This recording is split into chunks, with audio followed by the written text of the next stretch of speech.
4 scary true Uber horror stories, the ride that wouldn't end. It was 11:43 p.m. when I ordered the Uber.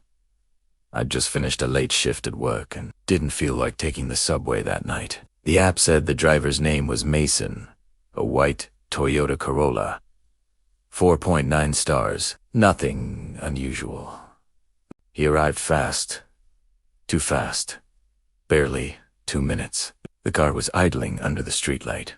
Headlights off. I got in, said hello, and noticed something immediately. There was no phone mounted on the dashboard. No GPS running. No navigation voice. I assumed he was using earbuds or built-in GPS. But then I looked closer at the rearview mirror. His eyes weren't focused on the road. They were locked on me. I asked, "You've got the address, right?" He didn't answer, just nodded once, tight, and started driving. At first, the route seemed right, but soon I noticed the turns didn't match what I remembered. Instead of heading north toward my neighborhood, he kept veering deeper into industrial streets, places I didn't even know existed. "Hey, this isn't the route," I said, my voice shaking. "Can you stop for a second?" He didn't.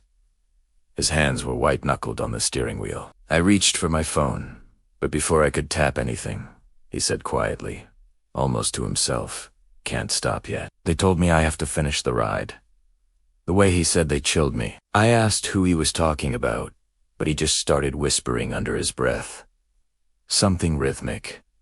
Something that sounded double rung. We turned down a dirt road lined with dead trees. That's when I finally saw his phone wedged between the seats. The screen was open to the Uber app. The name and photos on the profile weren't Mason. They were mine. He was driving under my name. I panicked and threw open the door, jumping out while the car was still rolling. I stumbled through the brush, hearing gravel crunching as the car stopped behind me. I didn't look back. I just ran until I reached a gas station and begged them to call the police. When they arrived, the car was gone. The driver's profile had vanished from the app, deleted, wiped clean. Uber's records later showed no trace of a trip that night, and my account was flagged for suspicious duplicate activity.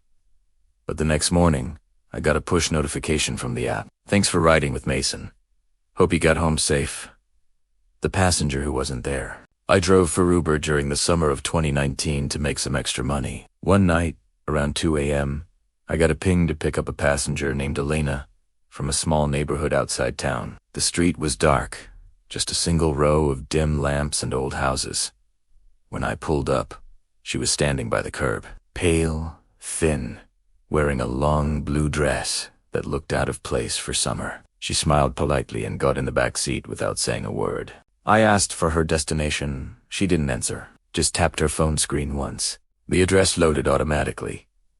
An abandoned industrial park 20 minutes away. I figured maybe she was meeting friends, so I started driving. But every time I looked in the rearview mirror, she seemed farther away, like she was sitting deeper in the shadows than before. Her reflection didn't move, even when the car bounced on bumps. About 10 minutes in, she finally spoke. "You shouldn't drive this route at night." Her voice was soft, but the words felt heavy. I glanced at her reflection again, only it wasn't there anymore. Just the empty seat. I slammed on the brakes. Turn it around, she was gone. No door open, no sound. Just gone. I drove straight home, heart racing. When I checked my trip history later, the ride was still active. The timer said 7 hours and 14 minutes. The location dot was still moving, heading deeper into the woods past the industrial park. I canceled the trip, but the app froze, showing her profile photo one last time. A blurry image of the same empty seat behind me. Te me ride. I picked up a guy from a hotel in Chicago one night. He was quiet, mid-30s, holding a black briefcase. Destination, a residential area 20 minutes away. Nothing odd about him, except he kept glancing at the side mirror. Not his phone, not the road, just that mirror. Halfway through, he asked, "Do you believe in reflections?" I laughed nervously, said something like, "You mean mirrors?" He nodded slowly, eyes still fixed on the glass. "Sometimes they keep things we leave behind." After that, he went silent. When I pulled up to the drop-off, the GPS said, "You've arrived." but there was no house, just an overgrown driveway leading to a burned-out foundation. The guy finally turned his head toward me, and for a second, I could see both his face and his reflection in the mirror. They didn't match. Inte mirror, his mouth was moving, whispering something I couldn't hear, but the real man beside me was completely still. Then, both of them smiled at once. He got out, leaving the door open. I looked down to check the rear seat. The briefcase was gone. My heart dropped when I saw what was there instead.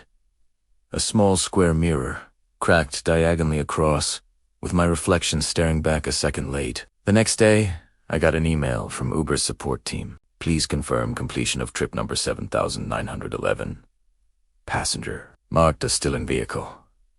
That ride has been in progress for over 4 years now. I still can't delete it. The woman in the back seat. It was 3 a.m., and I was almost done for the night. One last ride popped up, a woman requesting a trip from a bar to a suburban neighborhood about 15 minutes away. When she got in, she looked exhausted. Makeup smeared, staring out the window. I didn't try to make small talk. Halfway there, she leaned forward and asked, "Can you take the long way?" I said sure. She nodded and whispered, "He's still following me." I looked in the mirror. No cars behind us, just empty road and darkness. She didn't say another word. Her hands were shaking in her lap. When we reached the destination, she suddenly looked panicked.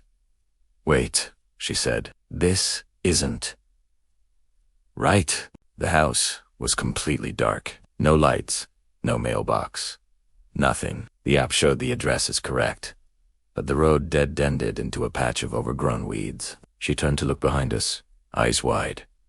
"He's here." I glanced back, no one. When I looked forward again, she was gone. Her door was closed, seatbelt still fastened. The app still said, "Passenger en ride." I opened the door, half expecting her to be crouched outside, but there was no one. 10. My phone buzzed. A text from the same number the ride was booked under. "Thank you for driving me home. I didn't want to be alone again tonight." Her Uber account disappeared minutes later. I tried reporting it, but the app wouldn't let me. It said the ride never occurred. That patch of land where I dropped her off?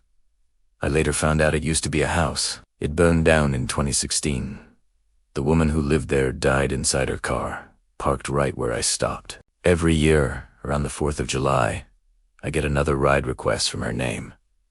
Always from the same bar, always to that same address. And every time I decline it, my phone screen glitches just long enough for the app to whisper, "Accept ride."